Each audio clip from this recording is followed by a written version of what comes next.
Hello दोस्तों, स्वागत है आपका अपने यूट्यूब चैनल दिव्य में और स्टडी विद एनएस में। हमारी हिस्ट्री की जो क्लासें अभी चल रही है और रेगुलर हो रही हैं। बीच में 2 दिन की छुट्टी भी आपके लिए रखी गई थी, लेकिन उसके बाद से जो भी अपनी क्लासें हैं वो रेगुलर हो रही हैं और मैं आशा करता हूँ कि इनसे आपको फ़ायदा मिल रहा होगा।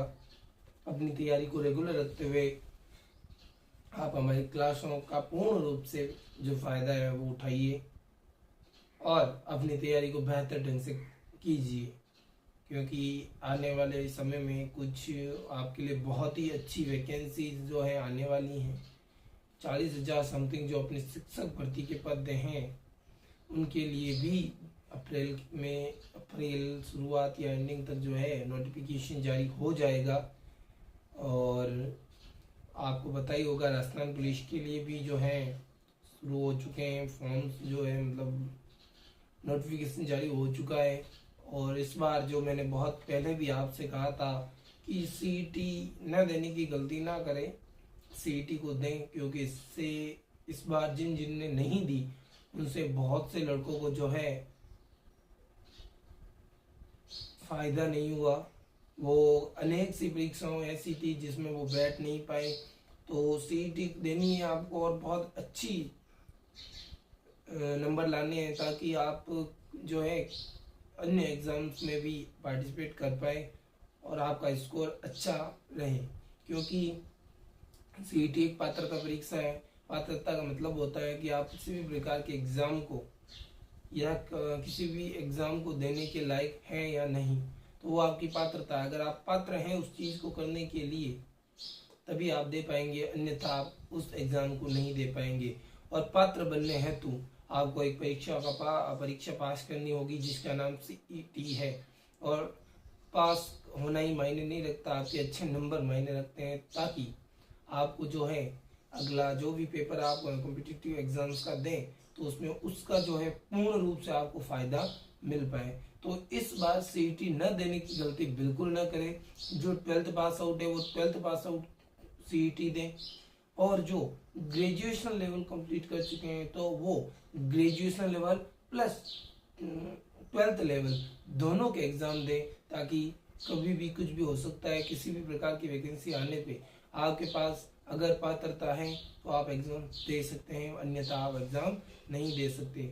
सेकंड कि भाई रीट के लिए भी पात्रता होती है, तो अपनी तैयारी को इस प्रकार करें कि आप एलिजिबल टेस्ट भी पास कर लें। उसके बाद अन्य जो भी एग्जाम्स होते हैं, कॉम्पिटिटिव एग्जाम्स भी हो गए, कुछ और भी एलिजिबिलिटी के बाद जो भी टेस्ट होते हैं उनको भी आप अच्छी तरीके से कंप्लीट करें।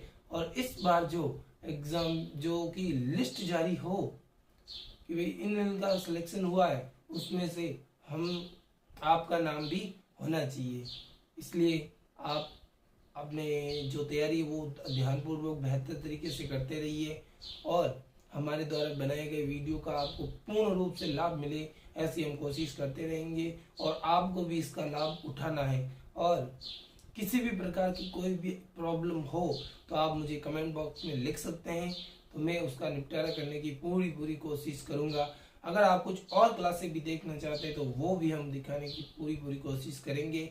आज कुछ दिनों बाद आपके लिए ये जो पीडीएफ या मतलब कंप्यूटर स्क्रीन पे जो पढ़ाया जा रहा है वो भी मेटल खत्म कर दिया जाएगा, क्योंकि आपके पास भी जब हमारे पास एक बोर्ड आ जाएगा तो हम उस पर पढ़ाना शुरू कर देंगे, जिससे आपको जो है देखने में थोड़ा अभी थोड़ी प्रॉब्लम आ रही है, लेकिन बाद में कुछ दिनों बाद जैसे 4 से 5 दिनों बाद ये प्रॉब्लम आपको फेस नहीं करनी पड़ेगी। तो चलिए वीडियो को शुरू करते हैं। इसके लिए आप हमारी कंप्यूटर स्क्रीन, हेलो दोस्तों, अब आप हमारी कंप्यूटर स्क्रीन पर आ चुके हैं। आज का जो हमारा टॉपिक है, हमारा टॉपिक तो वैसे भी वही चल रहा है, लेकिन आज जो हम पढ़ने वाले हैं वो रतन सिंह के बारे में जो है पढ़ेंगे। इन्हें अंतिम रावल शासक कहा जाता है। इन्हें जो है अंतिम रावल शासक कहा जाता है। रतन सिंह के एक भाई का नाम था कुंभकर्ण, जो कि नेपाल चला गया था और नेपाल में राणाशाही वंश की जो है इसने स्थापना की थी। इसके बारे में हमने कुछ थोड़ा कल पढ़ लिया था, रानी पद्मिनी के बारे में भी पढ़ लिया था। रतन सिंह की रानी का नाम पद्मिनी था। ये सेन देश के राजा गंधर्व सेन की और चंपावती की पुत्री थी। रावल चेतन नामक एक ब्राह्मण ने अलाउद्दीन को पद्मिनी की सुंदरता के बारे में बताया। अलाउद्दीन ने चित्तौड़ पर आक्रमण, ये टॉपिक जो है हमने का उस दिन पढ़ लिए थे, और कि रानी पद्मिनी ने जो है 16,000 रानियों के साथ जौहर किया था। फिर आगे बात करें, राजा रतन सिंह ने अपने महत्वपूर्ण योद्धाओं के साथ कैसरिया किया। गोरा व बादल नामक दो सेना नायकों ने अद्भुत वीरता दिखाई। सिसोदा गांव का लक्ष्मण सिंह अपने 7 पुत्रों के साथ काम आ गए। अलाउद्दीन के किले पर अधिकार कर लिया। यह चित्तौड़ के किले का पहला साका था। अलाउद्दीन ने किले का नाम खिजराबाद कर दिया और उसे अपने बेटे की खिजगांव दिया। ये भी हमने कल पढ़ लिया था। तो चलिए आगे बढ़ते हैं अपनी क्लास को जारी रखते हुए। आगे बात करें तो उसके बाद जो है थोड़े दिनों बाद जो है चित्तौड़ का शासन जो मालदेव सोनग्रा को सौंप दिया गया। खिजर खां के बाद जो है चित्तौड़ का जो शासन था वो मालदेव को सौंप दिया गया था। फिर मालदेव सोनग्रा को, मालदेव की बात की जाए तो जालोर के वानहड देव सोनग्रा का भाई था ये, और इस मालदेव को मुगला मालदेव के नाम से भी जाना जाता है। कौन से नाम से? मुगला या मुधाला मालदेव के नाम से भी जाना जाता है। आगे बात करें तो राजस्थानी साहित्य स्रोतों तथा जन्म स्तुतियों के अनुसार पद्मिनी पुगल के पुण्यकाल भाटी की पुत्री थी। ऐसे तो पद्मिनी को कहा गया, हमने पहले देखा था कि भाई ये जो है सिंह प्रदेश के राजा गंधर्व और रानी चंपावती की पुत्री थी, और राजस्थानी साहित्यिक स्रोतों तथा जन मुनियों या स्तुतियों के अनुसार पद्मिनी पुगल के पुण्यपाल भाटी की पुत्री थी। क्योंकि ये कहा जाता है कि पुगल गडरी पद्मिनी तू रानी सिरमोड़, जैसलमेर जलम लियो परणी गढ़ चित्तौड़।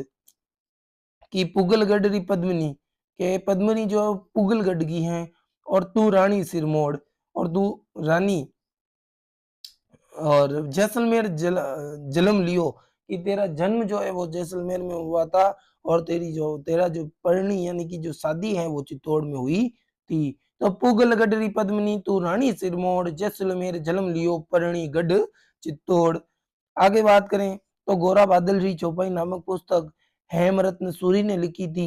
इसके बाद हम बात करें हमीर के बारे में, तो हमीर जो है सिसोदा गांव के लक्ष्मण सिंह का पोता था।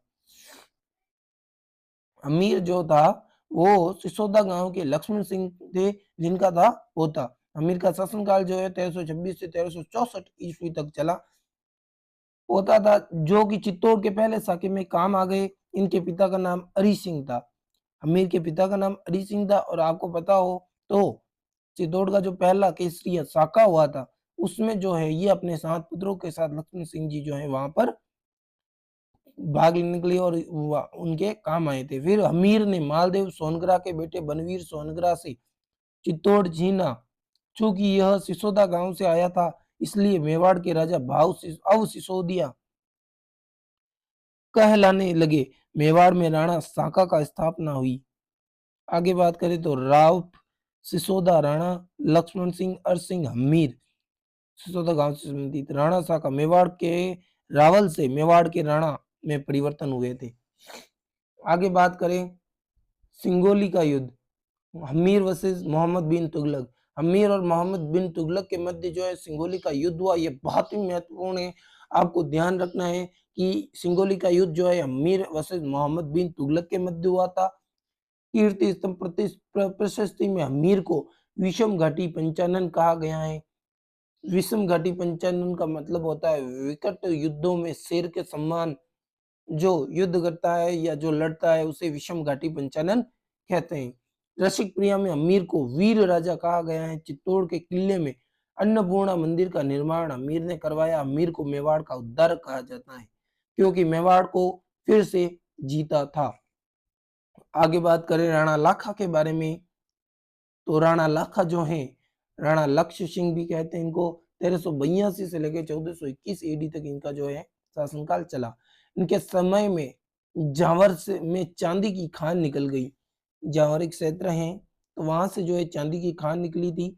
इनके समय में ही एक बंजारे ने पिछोला झील का निर्माण करवाया। इनके शासनकाल के अंतर्गत, राणा लाखा के शासनकाल के अंतर्गत एक बंजारे द्वारा जो है पिछोला झील का निर्माण करवाया गया। यहीं पर जो है नटनी का चबूतरा पिछोला झील के पास बना हुआ है। इसकी एक बहुत अच्छी स्टोरी है, कभी समय मिलेगा तो आपको जरूर सुनाएंगे।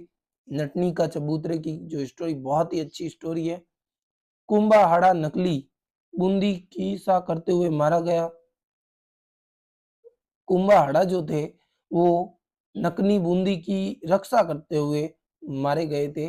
नकली इसलिए कहा जाता है, नकली गढ़ दिगो नहीं, नकली गढ़ दिगो नहीं, बिना घोर घमसान, सिर टूटिया बिन किम फिरे, अलसी गढ़ पर आण। नकली गढ़ डिगो नहीं, डिगो मतलब डिगना, कि नकली जो गढ़ था वो डिगा नहीं, वो हिला नहीं, बिना घोर घमसान, बिना किसी घमसान, बिना किसी युद्ध के, सिर टूटिया बिन किम फिरे, कि सिर जो है टूट जाने के बाद कौन घूमता फिरता है, और अलसी गढ़ पर आण, और ऐसी जो है गढ़ पर किसी भी प्रकार की कोई विकट परिस्थिति आने नहीं दी गई। मेवाड़ में लाखा चूड़ा, मारवाड़ में चूड़ा वशिष्ठ बेटी थी इनकी हंसाबाई, और बेटे थे रीडमल और रणमल। राणा लाखा की शादी मारवाड़ के राव चूड़ा की पुत्री हंसाबाई के साथ हुई थी।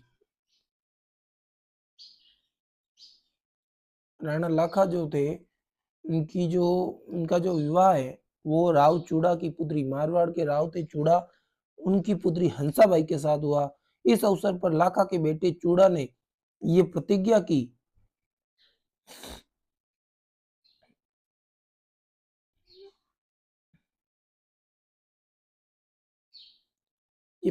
की कि मेवाड़ का अगला राणा वह न बनकर हंसाबाई के पुत्र को बनाएगा।